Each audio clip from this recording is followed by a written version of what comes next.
C'est une affaire qui avait ému bien sûr la France entière, le suicide d'Eva L, jeune collégienne de 11 ans qui s'est donné la mort en juin 2019 chez elle. Fillette harcelée par plusieurs de ses camarades, mais aussi par son enseignante de français.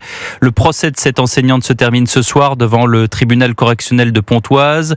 L'ancienne professeure jugée pour harcèlement sur mineur. Bonsoir Alexis de la Fléchère. Bonsoir Pierre, bonsoir à tous. Vous êtes à l'audience à Pontoise et les réquisitions sont tombées. Oui, et est requis à l'encontre de Pascal B, professeur de français, 18 mois d'emprisonnement avec sursis et interdiction définitive d'enseigner.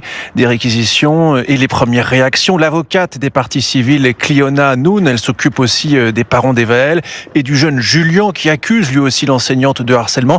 Elle était satisfaite de ces réquisitions. Comme l'a dit Madame le procureur, c'est parce qu'elle a été, ces faits ont été commis alors qu'elle était professeure qu'elle ne doit plus jamais être professeure.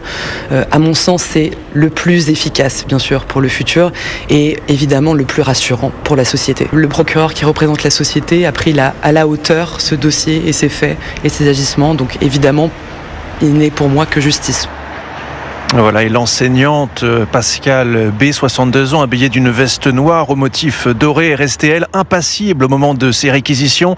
Ses avocates ont dénoncé pour leur part des réquisitions sévères, basées sur des interprétations qui en aucun cas peuvent prouver une situation de harcèlement. Ça a d'ailleurs été la ligne de défense ce matin de la professeure de français. Si elle a reconnu devant la juge avoir eu des propos peut-être maladroits, c'était, dit-elle, du second degré et jamais dans une optique d'humiliation. Le verdict, lui, a été mis en délibéré. On n'a pas encore la date. On devrait la connaître, Pierre, d'ici quelques minutes maintenant.